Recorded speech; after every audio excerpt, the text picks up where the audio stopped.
di sini saya sedikit akan menjelaskan tentang KBLI. Apa sih kepanjangan dari KBLI itu sendiri? KBLI adalah kegiatan belajar literasi informasi. Apa sih literasi itu? Kita mungkin sudah familiar dengan kata-kata literasi. Jadi, literasi berasal dari bahasa Inggris yaitu literatur, yang artinya bagaimana itu suatu kemampuan bagaimana kita memperoleh, mengolah, dan juga memanfaatkan informasi yang kita dapat. Maka, apa sih informasi itu? Informasi adalah suatu data-data dan fakta yang sudah terverifikasi dan sudah terbukti kebenarannya. Di KBLI ini, kita dibantu untuk memiliki soft skill dan juga hard skill. Apa sih soft skill itu? Soft skill adalah suatu kemampuan yang kita miliki yang berada di luar hard skill kita. Hard skill itu adalah suatu kemampuan yang sesuai dengan bidang ilmu kita. Soft skill adalah suatu komponen yang sangat penting dalam dunia pekerjaan, yang mana soft skill lebih diutamakan daripada hard skill. Soft skill adalah mungkin seperti kemampuan Anda berbicara, kemampuan Anda berinteraksi dengan yang lain, dan kemampuan sosialisasi.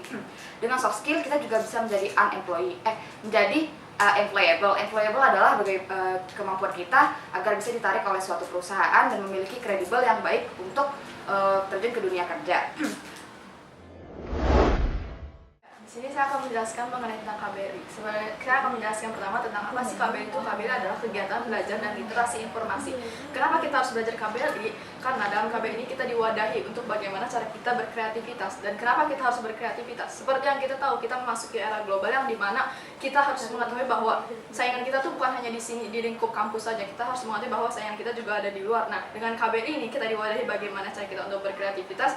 Karena seperti yang kita tahu, banyak di media-media diberitakan bahwa banyak yang lulusan S1 menganggur dan mungkin mereka menjadi underemployed. Dan underemployed itu apa sih? Underemployed itu adalah ketika seseorang bekerja tidak sesuai dengan apa yang ia pelajari pada saat ia kuliah itu. Misalnya, ia lulusan S1 ilmu politik, namun dia bekerja sebagai driver ojek online. Nah, di sini tuh KBLI itu diajari bagaimana caranya agar kita bisa memaksimalkan diri agar nanti kita setelah lulus itu kita bisa menjadi employabilitas dan kita jadi apalagi di era global ini sangat dibutuhkan yang namanya soft skill dan hard skill. Apa sih itu soft skill dan hard skill?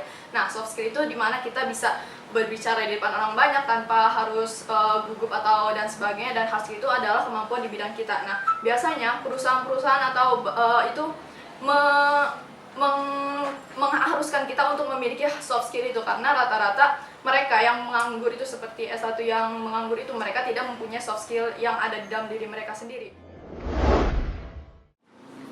Ya, di KBLI ini saya mendapatkan banyak pelajaran berharga, terutama belajar efektif, efisien, dan maslahat. Seperti yang kita ketahui, tanggung jawab pertama seorang pembelajar adalah menjadi sumber manfaat bagi masyarakat yang dia tinggali, yaitu semanusiawi mungkin. Di pembelajar ini, kita tidak hanya tumbuh, tapi pikiran kita juga berkembang menjadi lebih dewasa. Seperti yang kita ketahui, manfaat dari belajar ini adalah kita berubah secara permanen. Dan lingkungan akan mempengaruhi kita, tapi kita sendiri harus tanggung jawab atas apa yang telah kita pelajari dan kita lakukan. Pembelajar sejati tidak mempedulikan lingkungan yang ada, karena dia akan selalu memanfaatkan lingkungan yang ada untuk berkembang dan menjadi lebih baik lagi.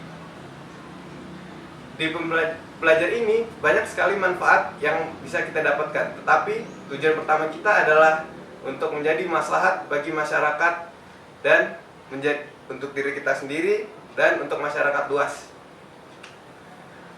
Maslahat yang ada harus manusia mungkin, karena masyarakat tidak dapat menerima pembelajaran yang tidak manusia mungkin, karena semanusia mungkin akan membuat masyarakat lebih baik dan untuk masa depan akan lebih baik lagi. Bahwa setiap mahasiswa harus melakukan personal development atau yang dimaksud dengan pengembangan diri.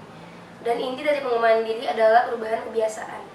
Karena semakin majunya dunia, itu pekerjaan bisa menjadi semakin kompleks dan juga semakin banyak orang-orang yang mengembangkan dirinya sendiri. Maka itu kita harus berkompetisi dengan lebih giat lagi agar bisa menjadi yang terbaik dan bisa mendapat pekerjaan yang baik di masa depan. Dari pengembangan diri, kita harus bisa mengembangkan sikap kita, keterampilan, dan kemauan kita untuk menjadi lebih baik. Pengembangan sikap yaitu dari yang dari yang tidak mau menjadi mau, keterampilan dari yang tidak mampu menjadi mampu. Lalu syarat dari pengembangan diri adalah harus selalu berpikir positif bahwa hari esok harus lebih baik daripada hari ini, dan juga harus berhati bersih agar bisa menjadi pribadi yang lebih baik. Nama saya Bertel Geopos Pelebesi. Di sini saya akan menjelaskan apa itu hard skill dan soft skill. Hard skill ialah kemampuan akademik seseorang dalam menguasai ilmu pengetahuan sesuai dengan keilmuan mereka masing-masing. Soft skill adalah kemampuan seseorang dalam berinteraksi atau berkomunikasi antara satu individu dengan individu lainnya. Hard skill dapat kita tingkatkan dengan cara belajar atau membaca. Soft skill kita dapat meningkatkannya dengan cara berorganisasi atau mengikuti seminar atau semacamnya. Dalam dunia pekerjaan tidak hanya dibutuhkan hard skill atau kemampuan akademik seseorang, tetapi juga dibutuhkan soft skill.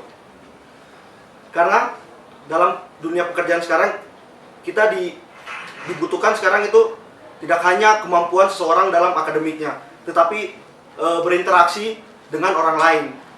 Jadi soft skill sekarang itu sangat dibutuhkan dalam dunia pekerjaan kita. Oke, terima kasih. Sekian dari saya.